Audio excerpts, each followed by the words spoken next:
Pope from the Western Hemisphere, the first from Argentina, the first to take the name of Francis after St. Francis of Assisi. And as you say, because of his humble nature, always had an eye for the poor, for the underprivileged, for migrants across the globe as well. So certainly a very different Pope to some that have come before him. And we're going to see this 9-day period of mourning start at the end of the funeral. Will there be any discussion of who the next Pope might be going on in the background, or is it going to be about paying respects and observing that period of mourning before the sort of internal Vatican politics starts? I think it's fair to say that you speak to any cardinals here, they're very much focused on that period of mourning. As we said, there's not really, I don't think, going to be any discussion, certainly not open discussion of who is going to succeed Pope Francis before those 9 days are up. We don't even have the date for the beginning of the conclave yet, during which those around about 135 cardinal electors will retreat to the Sistine Chapel behind me and begin the process of electing a new pope. I mean, they will tell you, obviously, it is them casting the ballots, but we were, speaking to Cardinal Mykola Bishop, one of the newer cardinals, a cardinal in Melbourne, a bishop, I should say, based in Melbourne, who's, made cardinal just late last year by Pope Francis. He's the youngest cardinal. He'll be one of the few choosing the next pope. He says that really, for the cardinals, they see it as being guided by the Holy Spirit. It's not them directly choosing the cardinals, but choosing the next pope, I should say, but being guided by the Holy Spirit in their choice. That said, there's already been a lot of speculation about who the next pope could be, where they will be from. There's some discussion of whether the papacy should go back to an Italian. It was, with an Italian, or with many Italians throughout the years, but hasn't been for the past 50 or so. Pietro Parolin, the Vatican Secretary of State, seen as one person who might take up that mantle. Also further afield from Asia, the Filipino Cardinal Luis Antonio Tagle, also seen, called the Asian Pope, rather the Asian Francis by many, seen as a successor to Francis. I mean, speaking of successors to Francis, it's worth pointing out that 80% of cardinal electors have been appointed by Francis himself. So there, perhaps is some security in that, in continuing what what he saw as reforms, changing the church to make it more approachable to the common believer. But equally, we could see someone who strikes some kind of a balance between Pope Francis's camp, seen as more progressive and reforming, and the more traditionalist camp, which sometimes clashed with Pope Francis during his papacy. Yeah, I read that he appointed around 140 cardinals from non-European countries, that he saw himself as someone that was helping to make the Catholic Church not just broader, as you've outlined to us, Stash, but more international. It's not like the Catholic Church hasn't always been global, it has been. But do you think there is a sense there that Pope Francis was a reformer, or that the hints of radical reform never fully materialised? I think that's a good question. I think that, the changes that Pope Francis tried to bring about in the Catholic Church, there were the various, some of the more kind of mundane ones involved kind of restructuring the way that the Vatican actually functioned on a kind of day-to-day basis, also restructuring the way that the finances worked and the accounting was done. But I think, there were certainly reforms that he put in place about kind of, reaching out to people, and I think also trying to make the Church's decision-making as a whole a bit more of a kind of collegiate affair, rather than things being sent down from on high, edicts from Rome sent out to the peripheries, as Francis kind of frequently called them, but rather the peripheries informing the way that the Church acted. I mean, there were reforms, I think, that were called for by people involving, the involvement of women in the Church, steps towards perhaps a greater acceptance of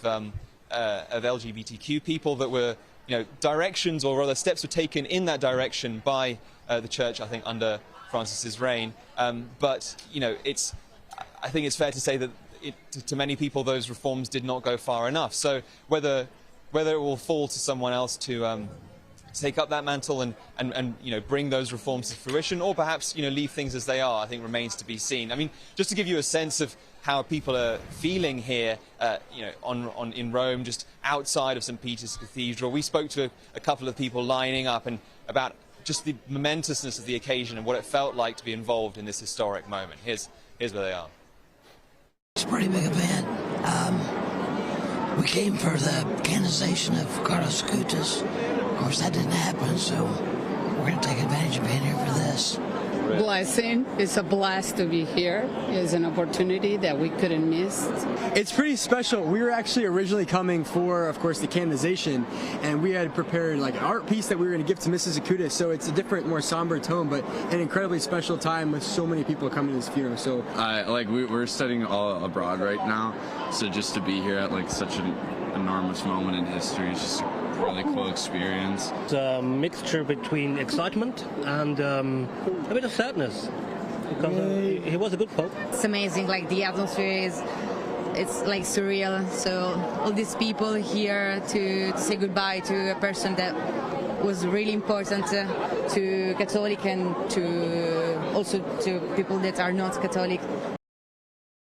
Well, Stash, I salute you not only for finding enough English speakers in the crowd there in the Vatican City, but also just fascinating to see presumably people from all walks of life saying similar things, not just about the Pope, but about the occasion there.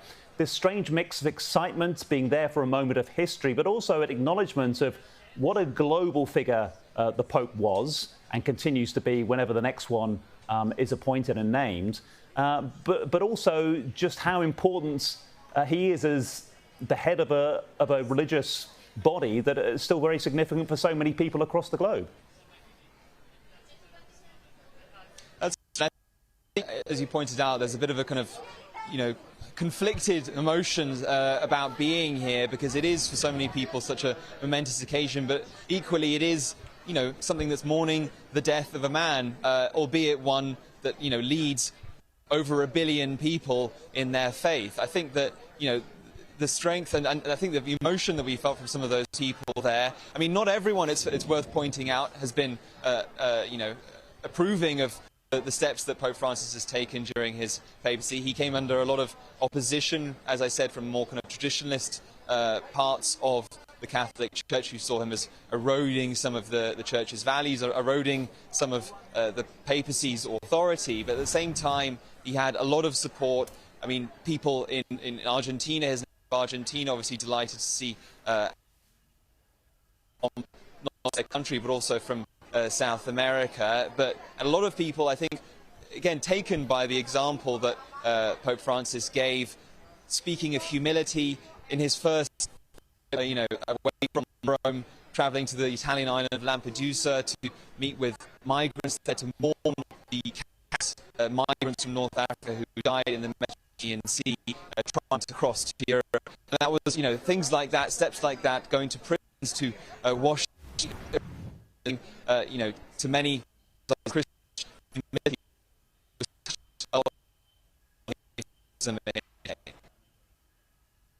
OK, that's Stash Butler. Apologies for the technical difficulties there. I suspect our broadcast is coming from the internet provided by agencies for international broadcasters who are there in numbers to cover this global event. And you can imagine that the requirements and the usage of the internet in that area is probably pretty high right now, with people taking pictures, taking videos, putting it on social media, sending to their friends. As Stash was saying, a strange mix of a somber mood, of bereavement, but also excitement at this moment in history as the 266th Pope is celebrated and mourned at his funeral before being laid to rest in Rome itself to start a 9-day period of mourning. You're watching Sky News Australia. That's all from us for now. We're going to hand over to our colleagues at Sky UK for further coverage of Pope Francis's funeral. 1-minute chat, but sometimes a slightly more formal, maybe 15-20-minute bilaterals. So people like Keir Starmer of the United Kingdom, he will be having 4 or 5 bilaterals after the funeral with some of the people who are attending.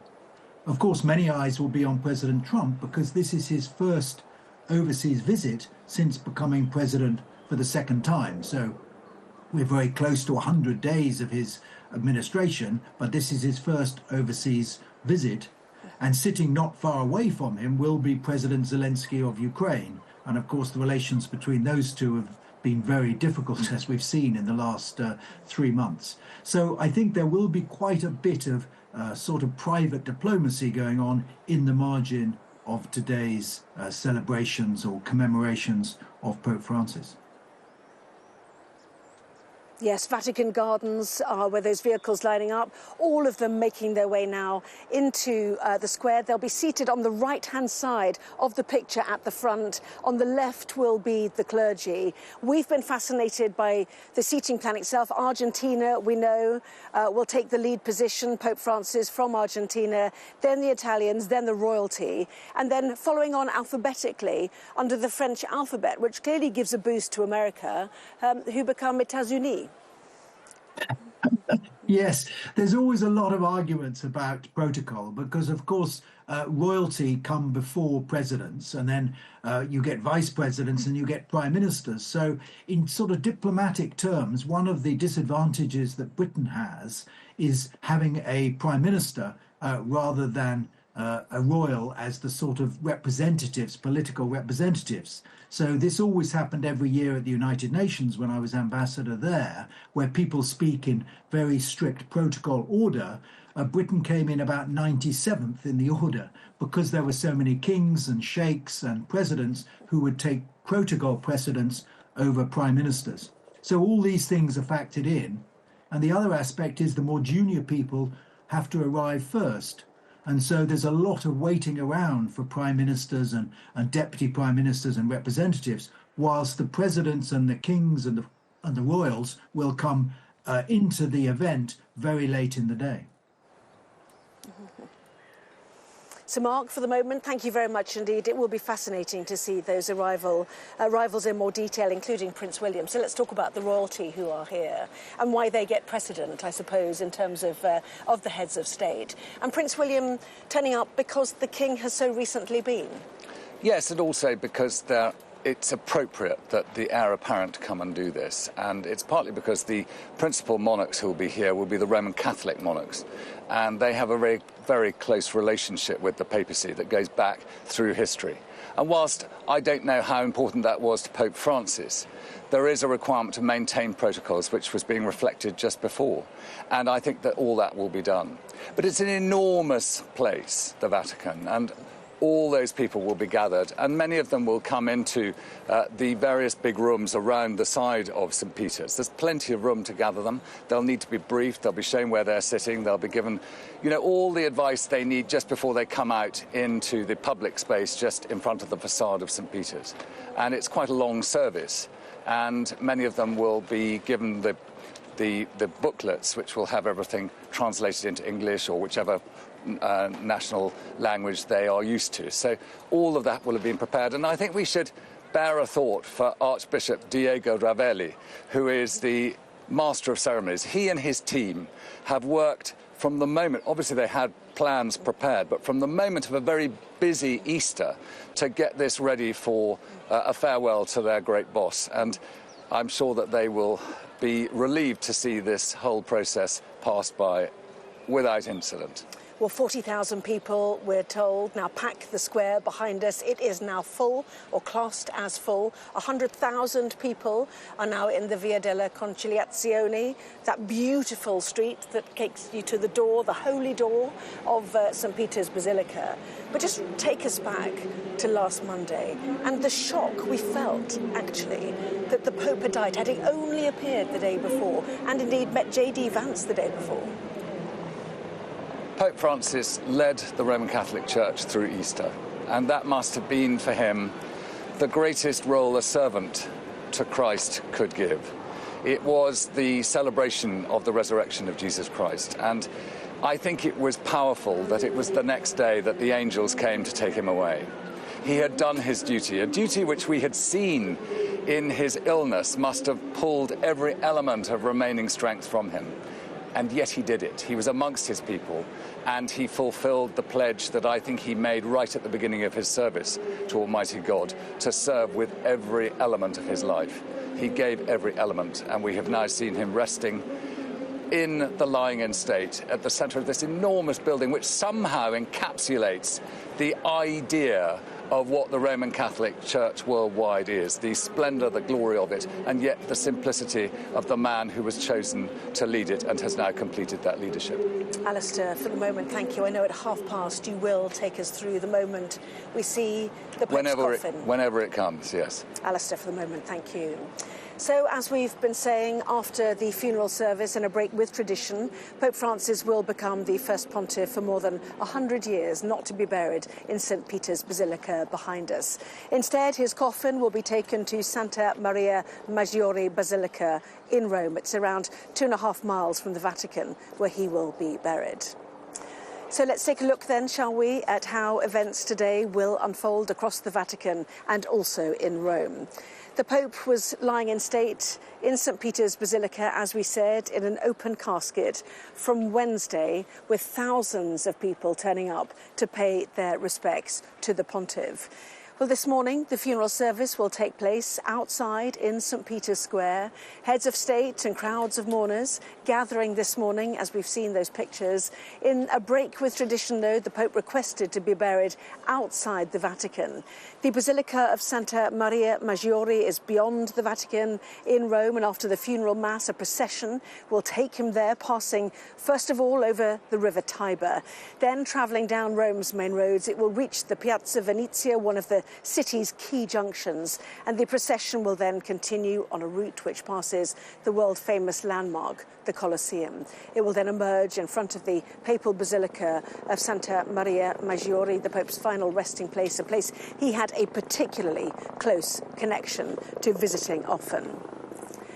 And then, after 9 days of mourning, attention will return to the Vatican for the conclave. Cardinals will gather at the Sistine Chapel, where they will vote to select a new pope. And once the new pontiff is chosen, white smoke will rise from above the chapel's chimney, and the bells of St. Peter's Basilica will ring. Well, let's bring in our guest, the Reverend Robert Sirico, who is President Emeritus and co-founder of the Acton Institute for the Study of Religion and Liberty. Very good to have you here. And it will be a moving mass, no doubt. What should we be looking out for? Yes, well, it's going to be moving from the beginning to the end, I mean, including that procession, which is going to be very dramatic and unusual. I mean, people are familiar with the Mass itself, but the body will be brought out, and the first thing that will happen is a reminder of baptism. There'll be the sprinkling rite. And then the Mass will proceed as usual. There'll be beautiful chants. Let's remember that we are still in the Easter season. So the octave of Easter, these 8 days that follow Easter, so there's this particular jubilance in the celebration of the resurrection, so appropriate in associating it with the funeral. And then at the end, there'll be the commendation of the body as well. And then, of course, all of the scenery, the drama of the Mass itself, and then the drama of St. Peter's Basilica as the backdrop to the whole thing. It'll be quite a captivating scene from beginning to end. There's a no-fly zone in place. The helicopter we're hearing is the police helicopter. Right. The security is extremely tight. Not surprising. Incredible. Even to get up here. given who is here and coming today. Of course. What would Pope Francis have made of those in the audience, those VIPs, heads of state, royalty, who are here? And he would have met so many of them, of course. Yes. You know, I suspect Pope Francis wouldn't have had his eyes on them. I bet you he'd be looking out toward the periphery of the Basilica and the people who are just maybe some of the street people who occupy the crevices of buildings here. I suppose that's what he would do. And then in terms of the prestigious people, I suspect he would be hoping they'd be talking to one another in a peaceful way and pursuing a way in which they could relate to one another and develop a sense of international community. I'll be speaking to a friend of Pope Francis's a bit later who talks about the 3 Ps of interest to him: people, the periphery, and the poor. Yes. And what is it about his background that made those elements of society, you know, part of his key message and his key inspiration? Well, it's all the more interesting in that he came from a middle-class background. Immigrants that went to Argentina, but his love of the poor right from day one, well, actually, you know, you can predate it, because this humility, this shedding of pretense was very much a part of his whole personality, even as Archbishop of Buenos Aires. But then when he came on the balcony that night, 13 years ago, 12, 13 years ago, he spoke first about the poor. He had just read a book on the poor, and there was a cardinal from, I believe it was Brazil, who said to him as he was going out, he tapped him on the sleeve and said, "Don't forget the poor, don't forget the poor." And I think that's been the name Francis, embracing the poverino. He was, of course, Archbishop in Buenos Aires. So was it a surprise when Jorge Bergoglio was voted in at the conclave in 2013? Was everyone going, well, who's he? A surprise to whom? Because I had actually mentioned his name when Pope John Paul had died, and was on the BBC, if I may mention your competition, and mentioned Bergoglio as an alternative to Benedict. Now, in retrospect, these are two very different personalities. But so I think in the conclave, they knew who he was. He had gotten a lot of votes in the conclave that elected Benedict. But on the street, you're absolutely right. Who's Bergoglio? Father Robert, thank you so much indeed. And I know you'll be joining us a little bit later on as well. Yes. And, you know, watching out for elements of the service and reaction to it. There then are some of the 40,000 people who are in St. Peter's Square.